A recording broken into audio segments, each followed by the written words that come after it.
Hello everyone, in this video we're going to be discussing the banner featuring SilverAshe and Chen. This video is actually severely delayed. It was originally supposed to come out when the banner first launched, but it's actually coming out very well after, with the Ancient Forge event having been released today and the Neon banner being available. But nonetheless, I wanted to get this out really quick before releasing the Neon banner, just so for like consistency's sake and continuity's sake too.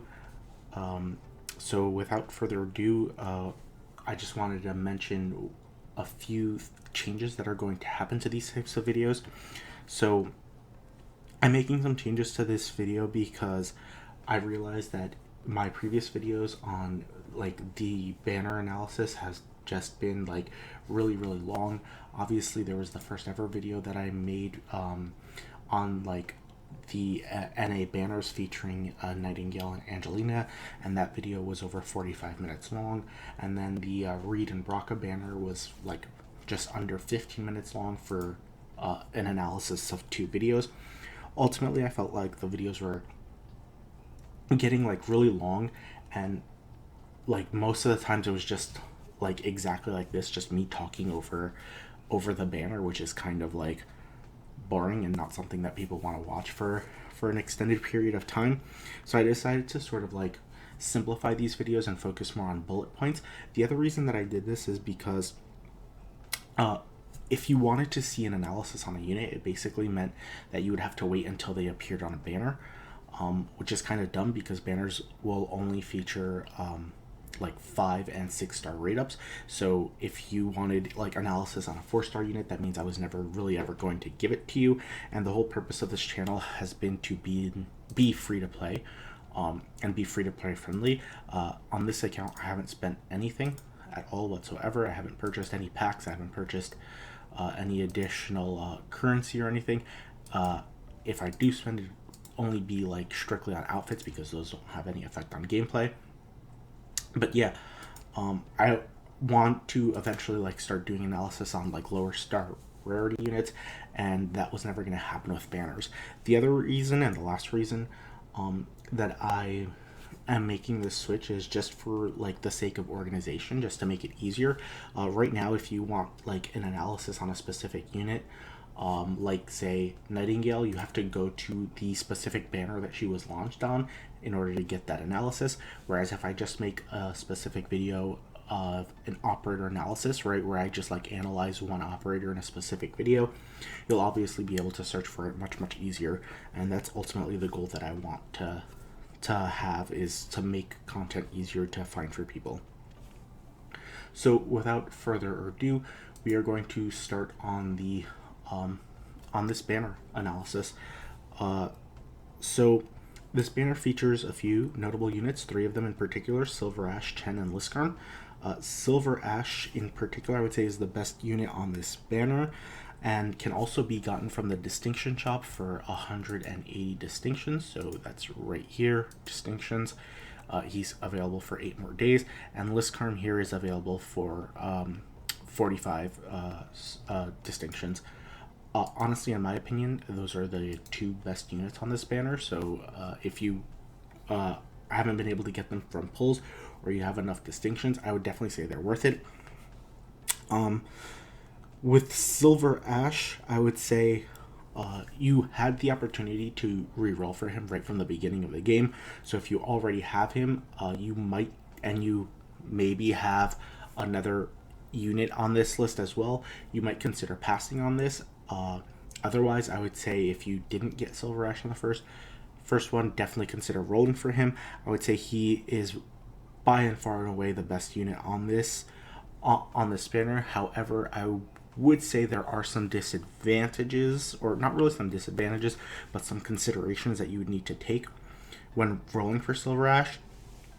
The main one being the amount of investment that he needs. SilverAshe's main skill is True Silver Slash, which is his very last skill. It's what really gives him most of his power, allowing him to attack multiple enemies at a time. This says 5 at this rank. I believe it goes up to 6 with some masteries, and gives him an enormous attack boost. So with all his buffs added together on his own, I think like he can reach like a ridiculous attack of like 1900 or something, or no, sorry, not, yeah, 1900 or like 1700. I don't exactly remember what the last number I saw in my main account was, but he can reach a ridiculously high attack, and he can cleave through hordes of enemies, and that's obviously like badass, right? Like that's what makes him one of the best units in the game.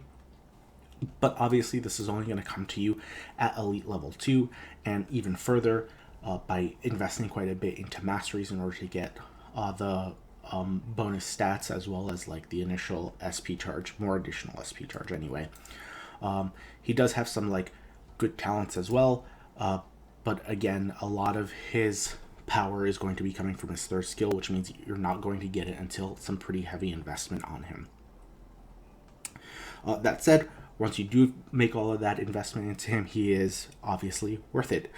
So definitely do recommend pulling for SilverAsh if you don't have it, don't have him.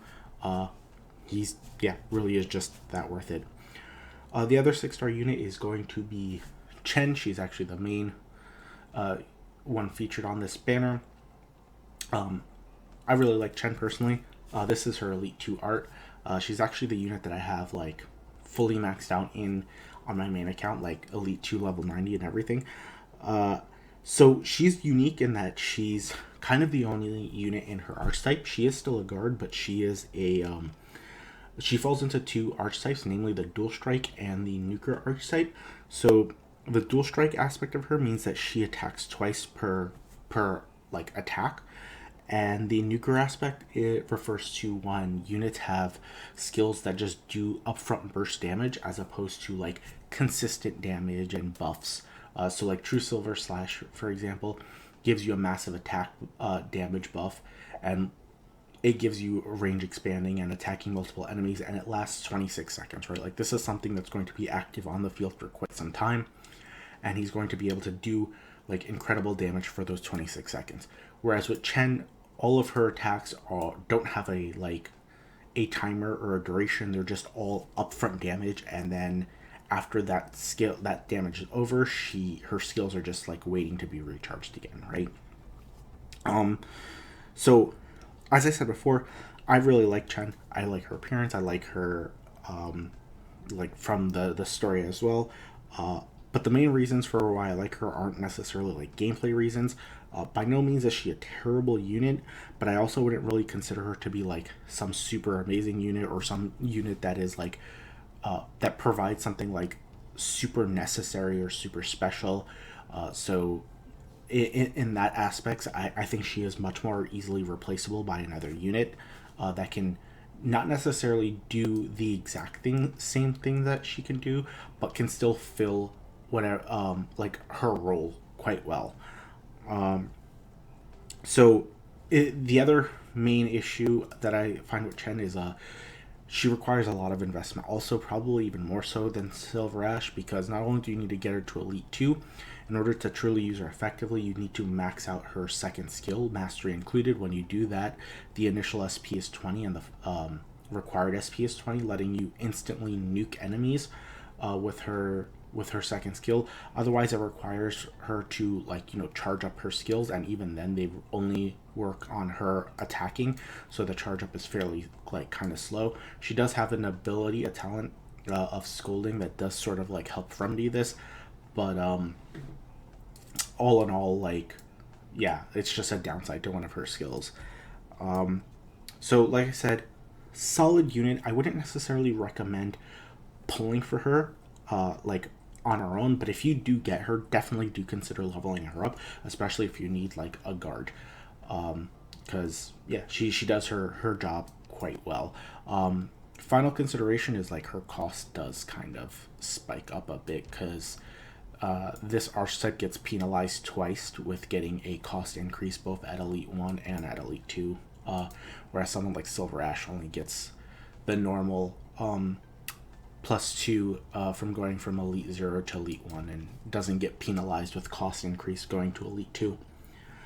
So that about covers that for the 6-star units. Moving on to the 5-star units.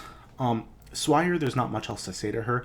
About her, she is a 5-star support guard, which basically means I don't have her on this account, I believe, but I do have her on my main account. But she is basically an upgraded version of Doberman, who is her 4-star counterpart. Basically a bit of expanded range, and they lose out a bit on like their own DPS, but they do have some damage increasing in the form of usually talents and skills that help improve the damage of operators around them. Doberman's is only for 3-star units, however, Swire's will apply to, I believe, basically any of her fellow units around her. And that's obviously a like it's nice to have the buff, but it's not super powerful or anything like that. So I wouldn't necessarily say that she is a like she's required for anything. Like she provides the buff, but she's also taking up a unit slot to just to get out that buff, and it's not like she's providing like some super impressive OP buffs. In the end, I feel she's like pretty underpowered and probably the worst unit on this banner. And that's all I pretty much have to say on Swire. Moving on to Lissandra, I've already mentioned before that I kind of think she is the second best unit on this banner, aside from SilverAshe. The main thing I'd say that she has going for her is her first talent, which lets her act as a bit of an SP battery. I'm actually going to move to the distinction shop just so that you can see her Elite 2. Because I do have her at Elite 2 on main account. Again, I don't have it on this account, but her first talent allows her to act as an SP battery, because every time she gets hit, one ally in the 4 surrounding grids, so if she's standing here, that'd be here, here, here, and here, so basically in one of the 4 cardinal directions around her, will gain a full SP point. That will only occur, however, if their skill is not fully charged, because if it is, it'll just go to either another available unit, or like the skill just won't proc. The talent only procs when she gets hit. However, like depending on, in most cases, because she is a guard, you are going to be frontlining her, so that's usually not like a bad criteria to fulfill, or a hard criteria to fulfill. And yeah, that makes her really good. She's a pretty solid. She has this pretty solid support skill, and that's probably the main reason to be using her. Aside from that, there are a few downsides to her, mainly because her first talent being supportive means that she's not getting anything defensive, kind of like Kura is at least getting some HP stat increase, and Croissant, for example, has her resistance skill ability, whereas here we're just getting like an SP increase, so she's not going to necessarily be as beefy or as tanky as some of the other defenders, especially her 5-star counterpart in Croissant. Her second talent is really good. That res plus 10 gives her some magic resistance, which is normally only given to healing guards like Sari and Neural, so that's kind of nice. The other thing is her skills are defensive recovery, meaning that in order for her to charge up SP for her skills, she needs to be getting hit, which unfortunately is not the best. Also, her first skill, which does give her increased defenses, is auto-activated, just like Croissant's skill being auto-activated, which means it's not like 100% super reliable. Still, despite those disadvantages, I'd say that she is a really good unit. Definitely worth it. She does her job well at Elite 1, but can function she can function well at Elite 1, but Elite 2 gives you bonus tanky stats, which is obviously nice to have. Aside from that, I just wanted to mention that her and Chen do share some synergy, and in some cases people put them together because scolding can be used to battery up Lissandra, and yeah, that's really good to have. So if you do end up pulling both units, note that you have some nice synergy working together. The last unit that we are going to be talking about is, and I apologize if I'm pronouncing this incorrectly, Estesia. And she is an arts damage dealing guard, so that basically means she is an upgraded version of Moose. I believe I have Moose on this account. Yeah, Moose. And so that comes with a few advantages and disadvantages. Obviously, dealing arch damage means she's really good at tearing through higher defense enemies, which is usually what you're going to find on like in terms of melee enemies, which is really good. It does come with some arch type specific disadvantages, namely they're duelists, so they only block one unit, which kind of sucks because that means it's really easy for enemies to leak past them. It also comes with usually higher DP cost, which kind of obviously sucks for just having one block. But the main deal here is their damage being able to give them let them tear through high defense enemies. The other thing that Estesia has going for her is her second skill lets her block an additional enemy, and that sort of lets her get around her arch type disadvantage. There are a few things to note about the skill. One, it's not like super high like duration. I believe it's like 15 seconds even with like full mastery. But that said, it's also a fairly quick charge time, so that's like not that's kind of like a wash. Her first skill though lasts considerably longer, but doesn't give you the block and lets her be a really good 1v1 duelist. The other thing too is like I'm not sure if this is also true for Moose, but Estesia doesn't have particularly high HP for someone who's going to be, frontlining and expecting to be dueling people, especially like high defense enemies. So all in all, I wouldn't necessarily pull specifically for her, but if you do get her, I think it's, she's definitely worth the investment. So that's going to cover it for the analysis for all of these units. Overall, I would say that this is definitely a banner worth considering and worth pulling for, even while the Neon banner is going for. You have some really great units here. SilverAshe and Lissandra are phenomenal units, in my opinion, are pretty like, at least definitely within my main account, they're like staples within my team. I have SilverAshe on this account. He's definitely going to be a staple here. I'm definitely considering even buying the Lissandra for 45 certificates. Chen and Estesia here, I wouldn't necessarily roll specifically for them unless, you have like waifu reasons that you want to pull for them, in which case, sure. But I would say that if you do pull them, they're still definitely worth leveling up and investing into. Because it's not like they're bad units, they're just not, like, in my opinion, like at the same tier as someone like SilverAshe or Lissandra, but still very good and respectable units in their own right. Swire is the only unit where I feel kind of like about. Like, if you pull Swire as your guaranteed 5-star, I mean, personally on my main account, she's just sitting there at like a low level because she just wasn't really investing, like the investment really wasn't yielding any real benefits. So if you do end up pulling Swire, I'd probably just leave her at like level 1 and wouldn't even really invest anything into. And she's kind of the only unit that I feel kind of like not good about in terms of this banner. Everyone else is either a hard yes in terms of like they are very, very worth it, or at least they're still good units even if you do grab them.